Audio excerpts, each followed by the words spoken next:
Wyatt glanced around the ample room as he sat on a desk by his lonesome right in front of the podium, where Lukács Ishtal stood firmly.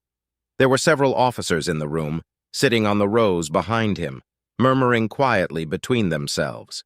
Most of them he didn't recognize, but there were a few familiar faces among the crowd.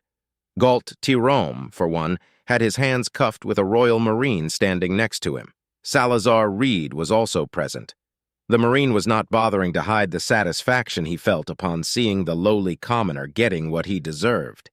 He also recognized the members of Epsilon Squadron further on the back, but their expressions were impassive and contemplative. Most in the audience were nobles, of course, with only a few warrant officers present to give testimonies when needed. "I'm sure there are more commoners waiting outside. No need to sully the eyes of so many blue bloods with the presence of lowly commoners," Wyatt reasoned, making sure to send an annoyed glare at Lukács Ishtal. At his sides sat the other commanders present in the fleet alongside Admiral Damian Valto, filling the last gap that required 9 high-ranking officers to conduct the court-martial process. Behind and above the 9 officers that were his judges, a balcony of sorts could be seen. There, the prince and his sister, Princess Clara, sat next to each other in silence while Cynthia stood, as always, next to her friend in charge. Lukács raised a hand and the room went silent. "Per naval laws and traditions, I hereby pronounce the start of this trial against the commoner Wyatt Staples. Branch, Royal Navy, current rank Lieutenant, specialization pilot. Given that the records of his service prior to his arrival on List 17, 4156 Standard Astorian Principality Calendar, and June 8, 26702 Standard Terran Calendar are lost within the depths of the mutinous Third Fleet's records, we demand that you confirm this information." "I confirm it," Wyatt replied. "Do you, Wyatt Staples, swear upon the laws of the Principality and the name of the Prince himself currently present to witness this trial, to speak only the truth?" Lukács asked. "I swear to speak nothing but the truth," he said, and managed not to bow his head toward the prince. That action got the crowd to murmur for a few seconds until George Lintar smacked a gavel twice, demanding silence in the room. "Let it be recorded that the accused has given his oath. May justice be dealt swiftly. Let us commence." Lukács cleared his throat. "Wyatt Staples, before your arrival, your role in the Third Fleet was that of a compost hauler in the lingering systems. Is this correct?" "It is." "Is it true that you just happened to be located in the same system that the Royal Favor arrived at from the pursuit of an until then unknown enemy vessel? Furthermore, you have been credited for saving not only the Royal Favor, but the lives of its occupants and that of Princess Clara herself?" Lukács pressed on. "It is true," Wyatt replied dryly. "The Third Fleet sided with Duke Cornelius Draymore of Camrim in his coup attempt. What made you decide to ignore the commands of your superiors and rescue the Royal Favor? Was it selfishness, the chance to obtain a substantial reward, or the need to ingratiate yourself to royalty?" asked George, his tone marred with disdain and contempt directed at the pilot. "I was not aware that the coup even existed until Commander Redford told me about it," Wyatt began. "I was coming back from a regular haul when the royal yacht appeared. I had no orders besides what I was given for that week of work. Nothing more." He set his gaze on George before continuing. "What other reason could I, a commoner, have to assist in the rescue of a member of the royal family other than that I am part of the Royal Navy? Would you not do your duty simply because it is expected of you to do so?" "We ask the questions here, commoner," George spat back. "Let him speak, George. It is his right to defend himself, and your questions were hardly easy to answer without wrapping a noose around his own neck," Frederick Anderson said next to the old man. Then he focused on the pilot. "That being said, do you truly expect us to believe that you never planned on gaining something from your actions, even when it put you at risk?" "I expect for you to not believe me at all," Wyatt replied in a cold, emotionless tone that gained several murmurs and a few gasps behind him. "I simply did as duty demanded without seeking a reward." "And yet our liege rewarded you, a mere commoner with a rank that none of your ilk is fit to hold," replied Hannah Talaro. "But that is beside the point. Altruism and duty aside, according to Commander Redford Calonne's report, you saved the Royal Favor by, and I quote, tossing a garbage container at the enemy ship only to shoot at it, making it explode on their faces?" Wyatt shrugged. I had a standard PD cannon in the compost container at my disposal. I had to get creative with it. It worked, didn't it? You may question his motives, but not the results, Redford said. This charge was bogus at best. Satisfied, George? The old man huffed. Very well. We merely needed clarification of that incident. The next charge is much more grave, he began. Wyatt Staples, you stand accused of lèse-majesté. We have proof that you, dirty commoner, tried to shake hands with Her Majesty, Princess Clara. Not only that, you have not paid proper respect toward their majesties on numerous occasions. One such is evident upon the start of this trial. Wyatt narrowed his eyes. I am being put on trial for something I didn't do. I don't even know what lèse-majesté is. A blatant lie, of course, but one that served his purpose. Was I supposed to do anything? So not only are you an insolent fool, but also an ignorant one as well? Lukacs remarked, shaking his head. Ignorance is no excuse for a crime committed, Lieutenant. Which also carries cleanly to another charge, William Hempstroke said, leaving aside the tragic murder of Abacus Reed. Numerous crew members have reported hearing you badmouth nobility and, by extension, the royal family. Such one incident happened in the mess hall, where you nearly came to blows with 3 nobles, and you even barked at them like an animal. Is this correct? It isn't, Wyatt replied dryly and smiled internally. He could see that his lack of submissiveness and his tone that skirted on being disrespectful was starting to irk some of the commanders present. Admiral Damien remained mostly impassive, yet amused if his lifted eyebrow was any indication. I was approached by— We don't want to hear your excuses, commoner, George interjected. Then again, what can be expected from a man such as yourself? Since the altercation was a minor one, you shall receive a penalization on your record for that incident. The accounts of lèse-majesté, however, are worrying. Bring in the first witness. Wyatt gave the old commander a glare as a parade of witnesses came through for the next 10 minutes. Most of them were commoner crew members, mechanics, assistants, wards, low-class engineers, general staff, cleaning crew, and security personnel.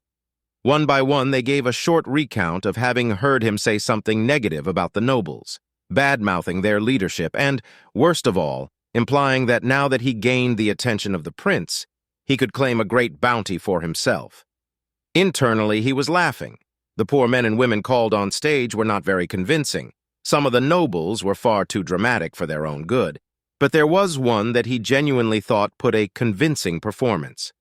With a shaky voice, he claimed that he had heard him curse at Princess Clara, and heavily implying, but not outright saying it, that she was a fool he could manipulate. You better watch your back, or whoever told you to say that should, Wyatt thought as the noble witness, thankfully the last, was escorted out of the room. He glanced at the balcony for no more than a second, and saw that the 3 spectators were not amused by the display. Cynthia looks about ready to slap someone into unconsciousness for insulting Clara. Does anyone require any more proof that this man should not hold his position and should be removed from service? George pressed on. Lackluster, misleading, unsubstantial, Juliana listed. Those claims are as brittle as a poorly made ceramic pot and about as reliable as a farmer holding an assault rifle without guidance. I've heard many complaints and insinuations, but nothing that could be truly labeled as lèse-majesté. Were any of them verified as truthful? The implication was palpable, but Vivian interjected. They shall be reviewed and put under investigation. However, as William pointed out, the death of Abacus Reed is far more pertinent. Redford? The older man nodded. According to the footage from various fighters and the registered comms record, Abacus Reed acted on his own accord and caused his death and that of 2 other unfortunate pilots. Let it be recorded that his hot-headedness and glory-seeking tendencies were the reason I denied him the command of Epsilon Squadron. His death was of his own doing. I demand a duel! Salazar Reed abruptly interrupted. That commoner must die for causing the death of my brother! Sensing his chance to be petty without repercussion, Wyatt took it. Your brother was a foolish pilot who allowed ambition to cloud his mind. I ordered him to desist, and my orders were ignored. Wyatt paused and turned to Salazar for a brief second. Or is accountability a foreign word to you? You miserable scumbag! Salazar countered and launched himself at Wyatt, only to be stopped by 3 Marines. Let go of me! I'm Salazar Reed. The honor of my house will not be stained by the words of a filthy commoner. Silence! Lukács demanded, making use of his gavel. "Wyatt Staples, do not test our patience nor our understanding." Wyatt turned to Lukács, eyes narrowing. "Am I not allowed to defend myself now? What possible reason could I have to murder Abacus Reed?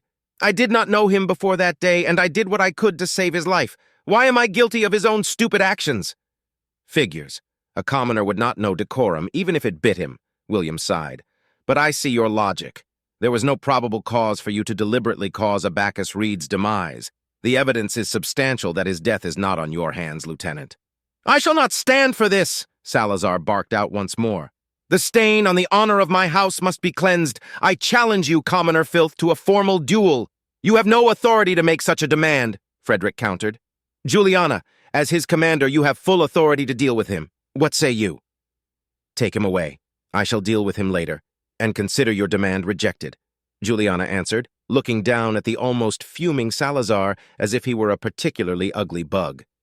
"I doubt Lieutenant Wyatt knows what a formal duel is." "I do, in fact, know what it entails," Wyatt answered. "Lady Cynthia was challenged by Samuel Caiston to one. It ended quickly with his death." It was true, even if he didn't go into specifics. "I assume that means a formal duel is a duel to the death?" he asked as Salazar Reed was dragged out of the room, only avoiding making a bigger scene under the fiery gaze of the blue-haired commander. Shortly after, Galt Tyrone was called on stage as a witness to what had happened on the bridge of the Noir Navio, but all he said was a mirror to Wyatt's words. The duel was issued, there was a brief exchange, and then Samuel Caiston died. All that he added was a flowery description of Samuel's courage and the quick, painless death he received at the hands of Cynthia. Seemingly satisfied with his testimony, he was escorted to his seat while the commanders silently talked among each other. After a minute of deliberation, a voice was heard once more. "A fine tradition, and one that exalts the honor between houses and a way to settle disputes," George said approvingly. "A traitor he was, but Samuel Caiston died as a noble should, on his feet, with his honor intact and shining glory upon his house." How delusional can these blue bloods be? He actually believes the nonsense that comes out of his mouth, Wyatt thought with mild pity directed at the abrasive old man.